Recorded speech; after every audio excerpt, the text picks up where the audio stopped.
तो आज जैसे आप सबको पता है कि हम लोग ये जो सभा जो कंडक्ट कर रहा है वो कारण ये है कि हमारे पूरे अभी honourable prime minister Shri Narendra Modi ji की लीडरशिप में पूरे 3 साल अभी गवर्नमेंट का कंप्लीशन हो चुका है और उन 3 सालों में क्या क्या उन्होंने काम किया है अपने देशवासियों के लिए, उसका प्रोग्राम एक छोटा सा वीडियो क्लिपिंग के रूप में आप लोगों को यहाँ पे आज दिखाया गया है।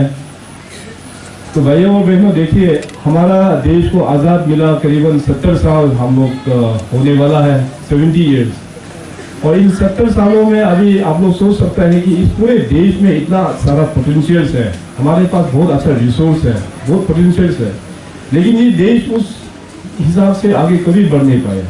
कारण ये है कि उस देश का लीड करने वाला लीडर्स लोग गलत लोगों का हाथ में चला गया, गलत पार्टी का हाथ में चला गया। लेकिन इस देश का इतिहास बदला कुछ साल पहले, 3 साल पहले 2014 में, तो पूरे हमारे देश के लोगों ने एकजुट होके एक ही पार्टी को वोट दिया है, वो है बीजेपी। पूरे हमारे देशवासियों ने एकजुट होके एक प्रधानमंत्री को वोट दिया है, वो है श्री नरेंद्र मोदी जी। उनका विश्वास को देख के पूरे देश इकट्ठा पूरा जुड़ गया है और इन 3 सालों में श्री नरेंद्र मोदी जी ने पूरा प्रूव कर दिया है कि वो क्या कर सकते हैं। आप देखिए इतना बड़ा डिसीजन उन्होंने लिया है। एग्जाम्पल के तौर पे अगर बताया जाए तो डीमोनेटाइजेशन, तो नोटबंदी, ये कोई भी पॉलिटिकल लीडर सोच ही नहीं सकेंगे कि नोट को अचानक रातों रात बंद करके नया नोट लॉन्च कर दे, क्योंकि नरेंद्र मोदी साहब अपना इलेक्शन कैंपेन में भी उन्होंने कहा है ये काला धन के बारे में। तो ब्लैक मनी, जब तक हम लोगों के नोटबंदी नहीं होता है, ब्लैक मनी कंट्रोल हम लोग कर ही नहीं सकता है।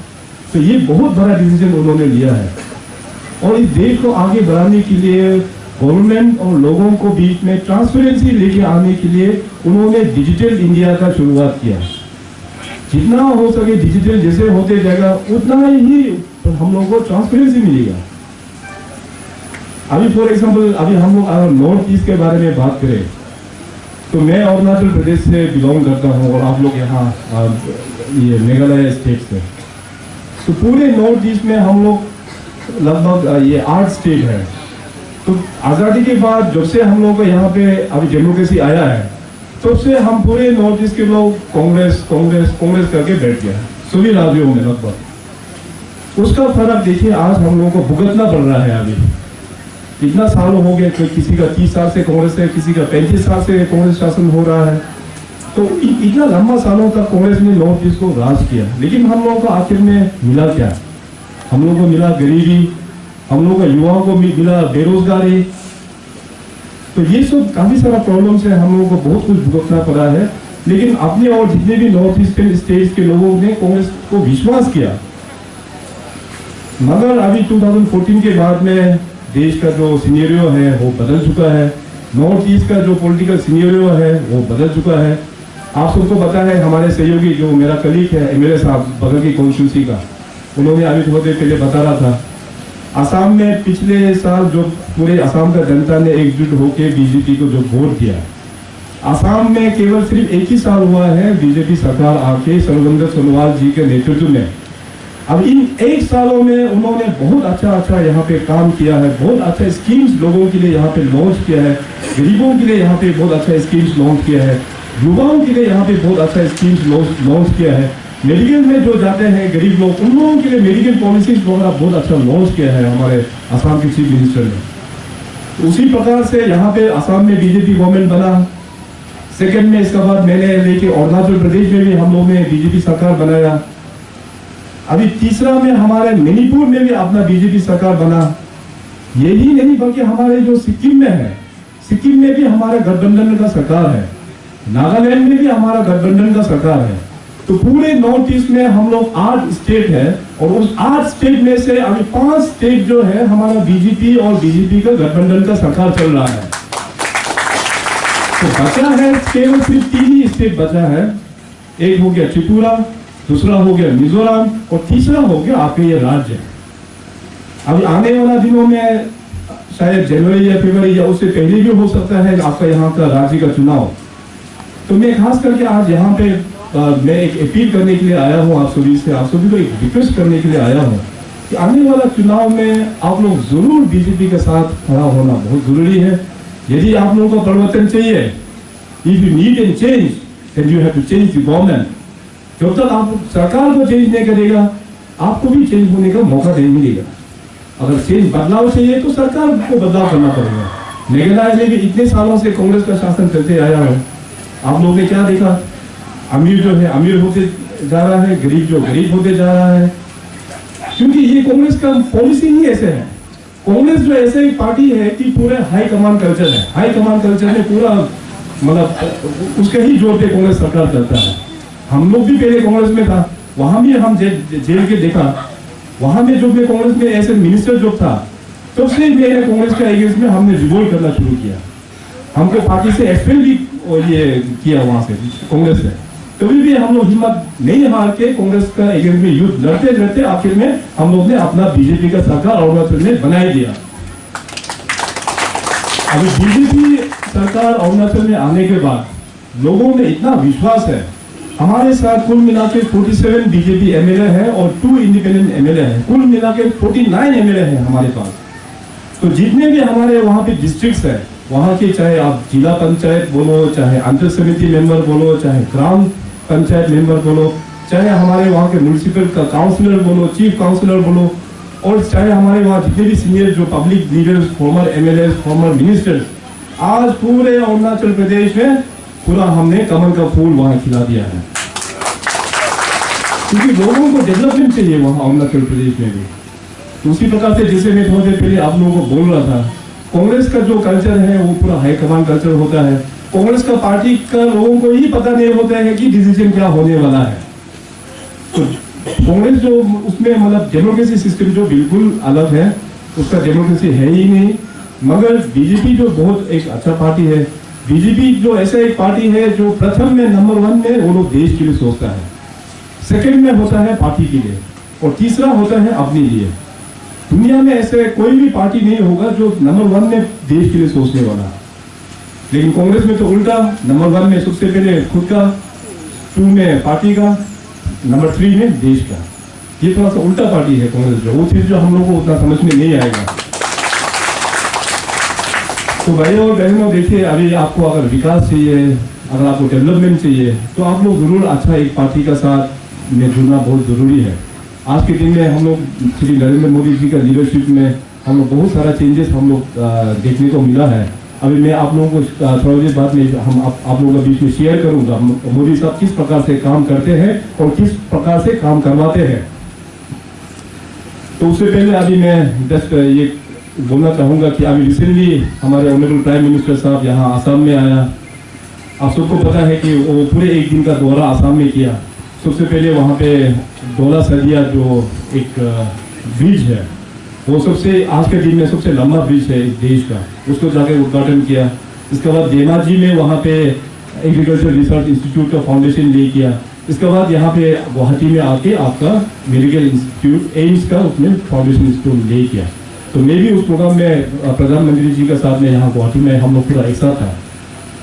तो हमें तो बहुत खुश लगा, क्योंकि जो डोला सदिया जो सबसे लंबा ब्रिज है, करीबन 9 किलोमीटर कुछ है, उसमें काफी लंबा ब्रिज है। उस ब्रिज में तो आसाम को तो केवल सिर्फ 2 ही ब्लॉक को ज्वाइन करते हैं वो, लेकिन अरुणाचल प्रदेश में हमारे जो ईस्टर्न साइड का जो डिस्ट्रिक्ट है, 1 लाख लोगों के साथ में अरुणाचल का जो जर्नी लेवल है वो काफी 5 घंटा जैसे कम हो गया। अधिकतर फायदा हम अरुणाचल वासियों के लिए है। और ये ब्रिज जो है 2003 में अटल बिहारी वाजपेयी साहब का उन्होंने स्टार्ट किया वाला काम जो है 2003 से लेके 2017 में जाके कंप्लीट हुआ। अब बड़े अफसोस की बात है, एक्चुअली काम जो है बहुत पहले ही खत्म होना था, लेकिन दुखी का बात यह है कि 2004 में बीजेपी का सरकार नहीं था वहाँ पे कांग्रेस का सरकार था दिल्ली में 2004 से। तो 2004 से लेके 2014 तक 10 साल उन्होंने पूरा डिले करा दिया। जैसे ही मोदी साहब आया, मोदी साहब ने फटाफट उन जितने भी जो नेशनल इंटरेस्ट प्रोजेक्ट है उसका रिव्यू करके फंडिंग वगैरह प्रोवाइड कर दिया, लगातार काम होना शुरू कर दिया। 3 साल के अंदर में ये खत्म कर दिया। प्राइम मिनिस्टर की ओर से सभी बीजेपी स्टेट का चीफ मिनिस्टर को एक कागज थमा देता है। और उस कागज में लिखा होता है कि खास करके जो हमारे सेंट्रल स्पॉन्सर्ड स्कीम में आपका स्टेट कहाँ कहाँ कमियां है, क्या क्या करना जरूरी है। और क्लियर कर मोदी साहब ने सब चीफ मिनिस्टर को बोल देता है कि 2 महीना बाद फिर दोबारा रिव्यू होगा। उस 2 महीना बाद फिर अपना अपना राज्य में जाके आप लोग बताइए कि इसका सुधार आप लोग कैसे करेंगे। तो उस कागज को लेके मैं वापस अपना स्टेट में जाता हूँ और जितने भी जो डिपार्टमेंट वाइज अगर कुछ वहाँ पे ऑब्जर्वेशन है तो उसको मैं फर्दर फिर अपना मिनिस्टर को लिखता हूँ, मिनिस्टर ऑफिसर को लिखता है, ऑफिसर फिर अपना सबऑर्डिनेट ऑफिसर को लिख के, तो इस प्रकार से करके वो पूरा मॉनिटरिंग तगड़ा से होता है। वर्क कल्चर जो है पूरा हम लोगों को चेंज करना पड़ता है। पूरे आजकल का टाइम में तो अपना जो पॉलिटिशियन है बीजेपी के, वो लोग भी एक ऑफिसर के जैसे काम करता है, ये काम करना पड़ता है, जो कि वो बहुत अच्छा है। काम करने के लिए तो हम लोग पोस्ट में आते हैं, हम लोग इलेक्शन लड़ते हैं, हम लोग वादा करते हैं कि अगर हमको जिताने से हम लोग यही करेंगे। तो बाकी पार्टी में तो काम कोई नहीं करता, लेकिन बीजेपी एक ऐसा एक पार्टी है कि टॉप लेवल से लेके पूरे नीचे तक पूरे मॉनिटर करता है। चीफ मिनिस्टर को भी एस एन ऑफिसर जैसे काम करना पड़ता है। और इस प्रकार से हम लोगों का जो अरुणाचल में भी अभी वर्क कल्चर जो है बहुत अच्छा से सुधार आया है। बहुत पब्लिक को भी काफ़ी अभी अप्रिशिएट करता है कि अरुणाचल सरकार में अभी काफ़ी अच्छा काम हो रहा है। अभी गवर्नमेंट ऑफ इंडिया की ओर से काफ़ी सारा फ्लैगशिप प्रोग्राम हमारे ऑनरेबल प्राइम मिनिस्टर के अंदर में लॉन्च हुआ है। जैसे हमारे यहाँ के स्टेट के प्रेसिडेंट श्री लिंगो साहब जो कह रहा है कि लगभग 100 से भी अधिक हमारे CSS प्रोग्राम्स है मोदी साहब के अंदर में। तो मोदी साहब हमेशा यही चाहते हैं कि हमारे खास करके जो गरीब भाई और बहन है, जो गांव में जो बसे हैं, उनके पास गवर्नमेंट का पूरा स्कीम पहुंचना चाहिए। और जो यूथ लोग है, जो युवा पीढ़ी है, जो अनएम्प्लॉयड होकर जो बैठता है, उनको रोजगार मिलना है, उनको अपना सस्टेनेबिलिटी होने के लिए गवर्नमेंट की ओर से उनको मदद करना है। तो ये सब विजन लेके हमारा ऑनरेबल प्राइम मिनिस्टर साहब आज के दिन में काम कर रहे हैं और हम सब के लिए बहुत ही एक गर्व की बात है। ऑनरेबल प्राइम मिनिस्टर साहब कहीं भी फोरम में अगर नॉर्थ ईस्ट का इशू आता है तो ऑनरेबल प्राइम मिनिस्टर साहब हमेशा यही बोलते हैं कि ये देश तभी विकास होगा जो पूरे पूर्वोत्तर राज्य विकास होगा। ये इसमें भी हम लोगों के लिए बहुत ही एक गर्व का बात है। हमारे ऑनरेबल प्राइम मिनिस्टर साहब नॉर्थ ईस्ट को लेके काफी फोकस्ड है। उन्होंने अपने जितने भी जो कैबिनेट कलीग्स है दिल्ली में, जितने भी यूनियन मिनिस्टर्स हैं, उनको साफ इंस्ट्रक्शंस दे के रखा है कि 15 दिन के बीच में आपको नॉर्थ ईस्ट का एक स्टेट विजिट करके आना है। सिर्फ विजिट करके ही नहीं बल्कि आपको वहां में एक रात बैठना भी है नॉर्थ ईस्ट में, आप जिस राज्य में भी जा रहे हो। तो हमारे राज्य में भी अभी बहुत सारा हमारे वहाँ से मिनिस्टर्स लोग आते हैं। 15 दिन के बाद कोई एक मिनिस्टर आते हैं, कोई 2 मिनिस्टर आते हैं, इतना सारा सेक्रेटरीज आते हैं, ज्वाइंट सेक्रेटरीज आते हैं गवर्नमेंट ऑफ इंडिया का। मैं थोड़ी पहले बोल रहा था, नॉर्थ ईस्ट के लिए उनका जो प्रति जो प्यार है वो बहुत अच्छा है। वो हमेशा नॉर्थ ईस्ट के लोगों को प्यार करता है। केवल मोदी साहब का यही एक रिक्वेस्ट है कि हम लोगों को अभी सोच में बदलाव लेके आना पड़ेगा। सोच में बदलाव मतलब हम लोगों को भी मेहनत करना पड़ेगा, हम लोगों को भी करप्शन फ्री होने के लिए अपना माइंडसेट को क्लियर करना पड़ेगा। केवल मोदी साहब यही चाहते हैं। बाकी मोदी साहब नॉर्थ ईस्ट के लिए और बाकी देश के लिए वो कुछ पार्टीबाजी वो सब करते नहीं है। मोदी साहब ने क्लियरली कहा है कि इस देश का मैं प्रधानमंत्री हूँ और हमारे जो 125 करोड़ के जो आबादी है सब उनका ही जनता है। अगर पार्टीबाजी देखा जाए तो कुछ कांग्रेस का भी होगा, बीजेपी का तो ज्यादा है ही है, कुछ रीजनल का भी होगा, मगर मोदी साहब के लिए सब जनता बिना किसी भेदभाव, पार्टी के भेदभाव के, सब जनता उनकी नजरों में एक ही है। तो हम लोगों को अभी एक बहुत अच्छा एक जो देश को प्रधानमंत्री मिला है, जो वाकई में अपना देश को प्रगति करने के लिए और हमारे नॉर्थ ईस्ट को प्रगति में लेके जाने के लिए और करप्शन फ्री गवर्नमेंट चलाने के लिए वो उसका जो प्रयास है। तो ऐसा प्रधानमंत्री 70 साल के बाद में एक तो इतना अच्छा इंसान मिला है, तो हम सबको भी एकजुट होकर बीजेपी के साथ में खड़ा उतरना जरूरी है। अगर आपको बदलाव चाहिए तो आने वाला चुनाव में आप पूरा एकदम जुट होके बीजेपी का पॉलिसीज में जाइए, बीजेपी पार्टी का साथ में आप लोग खड़ा होना जरूरी है। नहीं तो फिर आप लोगों को क्या होगा, वापस अगर फिर आप लोग कांग्रेस सरकार यहाँ पे खड़ा कर देगा तो सेम ही चीज होगा। जो आज मिल रहा है वही आपको कल में भी जाकर मिलेगा। अगर आपको और भी ज़्यादा चाहिए, अच्छे स्कीम चाहिए है, अच्छे स्कूल चाहिए है लड़कों लोगों के लिए, अगर आपको जॉब चाहिए, डेवलपमेंट चाहिए, अपना स्वास्थ्य केंद्र आपको अगर अच्छा सुविधा का चाहिए, फैसिलिटीज चाहिए, इंफ्रास्ट्रक्चर अच्छा हो, तो आपको बीजेपी सरकार लेके आना ही पड़ेगा। मैं इतना हम 100% कॉन्फिडेंस के साथ में कहता हूँ, बीजेपी सरकार में करप्शन बिल्कुल नहीं होता है। और जो पॉलिटिशियन और जो अधिकारी अगर करप्शन में इन्वॉल्व है तो उसका सजा जो है बहुत स्ट्रिक्ट से बीजेपी सरकार, बीजेपी ऑनरेबल प्राइम मिनिस्टर साहब और पार्टी उसको टॉलरेट नहीं करेंगे। उसको मतलब कड़ी से कड़ी सजा उसको मिलता है। तो बीजेपी एक ऐसा ही पार्टी है जिसमें करप्शन के लिए जगह ही नहीं है। तो ऐसा सरकार हम लोगों को वेलकम करना चाहिए जिसमें करप्शन बिल्कुल ना हो। तो आज आप लोगों के बीच यहाँ आके बहुत अच्छा महसूस हुआ है। और अभी कहने के लिए तो बहुत कुछ ये कहना है। जैसे अभी यहाँ पे आज खास करके हमारे आईओसी के लोग ने यहाँ पे एक प्रोग्राम यहाँ पे आयोजन किया है। अभी रिसेंटली वहाँ अरुणाचल प्रदेश में भी आईओसी के माध्यम से हम लोग ने प्रधानमंत्री उज्ज्वला योजना का वहाँ पे लॉन्चिंग किया है। तो प्रधानमंत्री उज्ज्वला योजना के अंतर्गत में आप सभी को पता है कि हमारे जो बीपीएल फैमिलीज में खास करके जो महिलाओं हैं उन लोगों को फ्री गैस कनेक्शन का प्रस्ताव वहाँ पे रखा है। और उस प्रधानमंत्री उज्ज्वला योजना के अंतर्गत आप एक कनेक्शन में सब्सिडी जो आपको मिलेंगे वो 1600 रुपया आपको सब्सिडी के रूप में वहाँ पे आपको मिल जाएंगे। तो मैंने आईओसी लोगों को साथ में पता किया वहाँ में, तो बोलते हैं एक चूल्हा और गैस को भी का मिला के शायद खर्चा लगभग 3200 के आसपास होता है। तो मैं प्रधानमंत्री जी का जो इतना अच्छा एक इनिशिएटिव है, खास करके जो आजकल के ज़माने में तो गैस कनेक्शन चूल्हा वहाँ पे नहीं होने से हम लोग का एनवायरनमेंट के लिए भी काफ़ी हैजर्ड है, क्योंकि अपना चूल्हा जलाने के लिए हम लोग लकड़ी काटना पड़ता है और चूल्हा फूकते फूकते हम लोग को कभी टीबी हो जाता है, कभी कैंसर हो जाता है। और आप लोग बिलीव नहीं करेंगे कि अगर बंद कमरा में जो धुआं जो उठता है उसको लेके अगर एक महिला उसको चूल्हा जलाते रहता है, एक घंटा में 400 सिगरेट पिया जैसे उसको यहाँ पे ये लंग्स में इफेक्ट होता है। एक घंटा में आप 400 सिगरेट पिया, इतना धुआं जो है उसका उसमें जाता है ये लंग्स में। तो उस चीज़ को मोदी जी बिल्कुल बर्दाश्त कर नहीं पाया। तो उसको देखते हुए उन्होंने उज्ज्वला स्कीम का उन्होंने लॉन्च किया।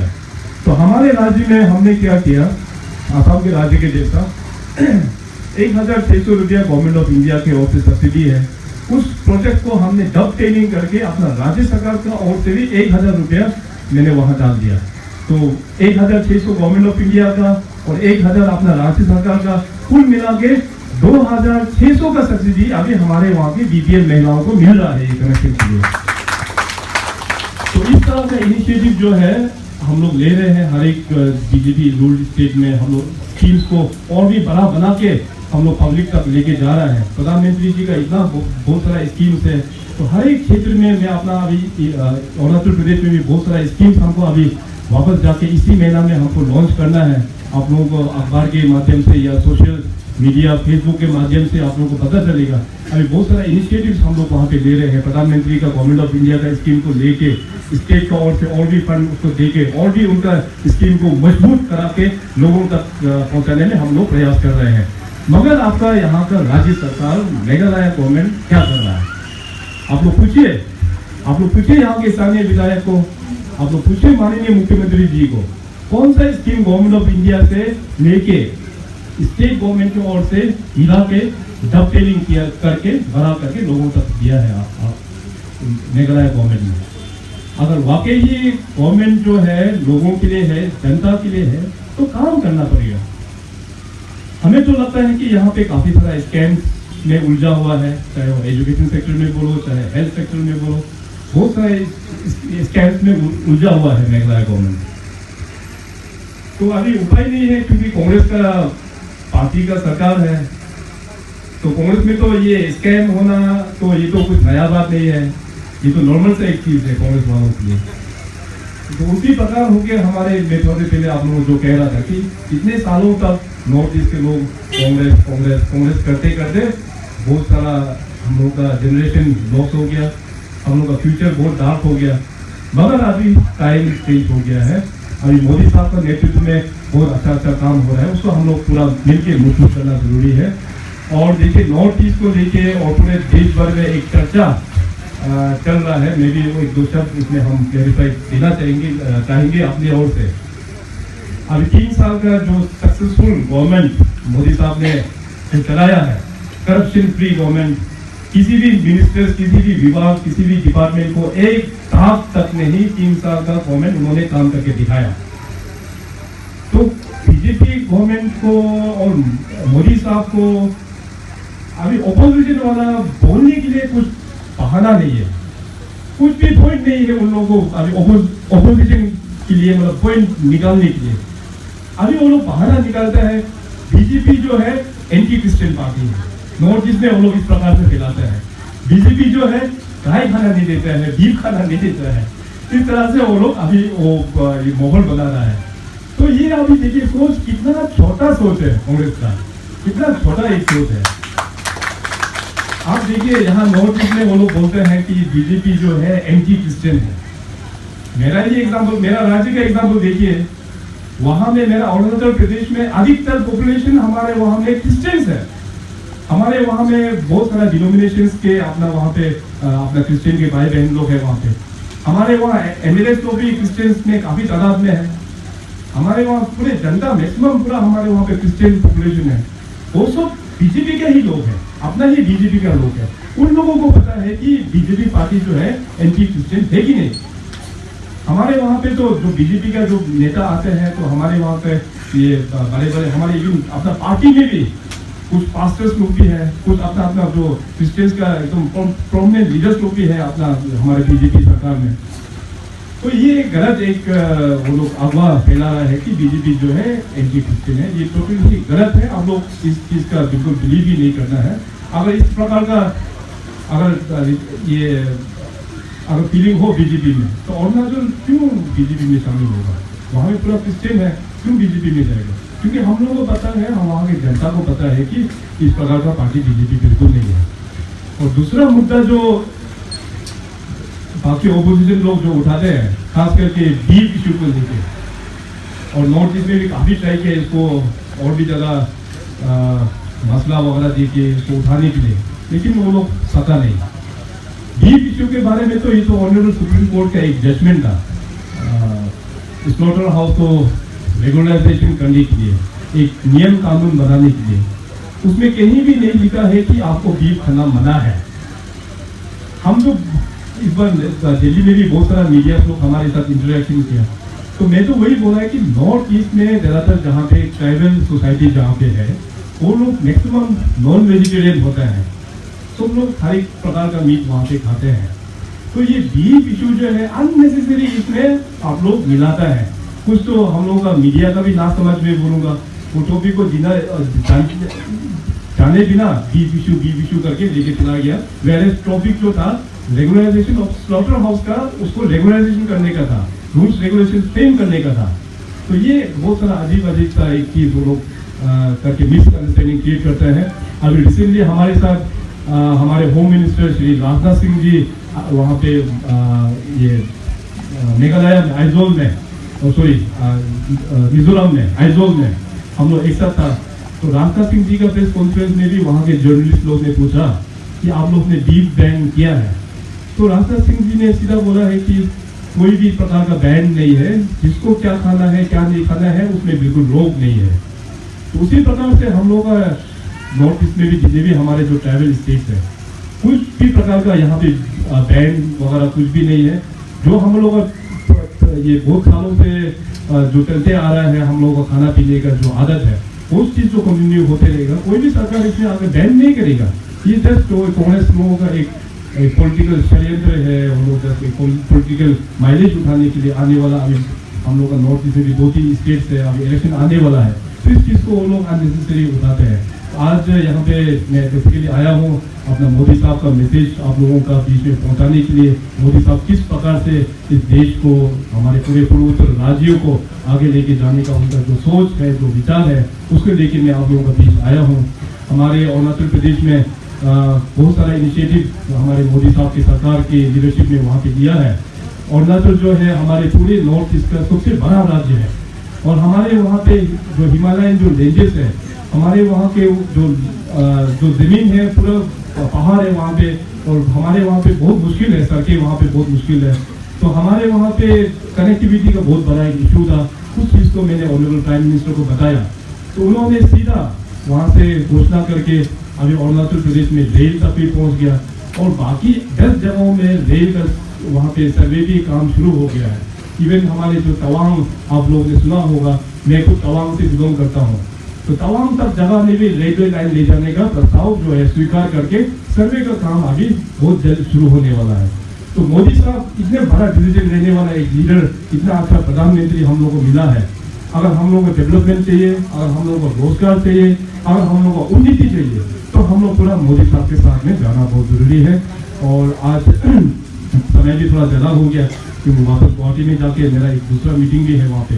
तो मैं यहाँ पे पहली दफ़ा एज चीफ मिनिस्टर आपका कलकत्ता यहाँ पे कॉन्स्टिट्यूंसी में आया और आप लोगों के बीच एक दो बात रखने के लिए मौका मिला, उसके लिए मैं बहुत बहुत आप सभी को धन्यवाद देना चाहूँगा।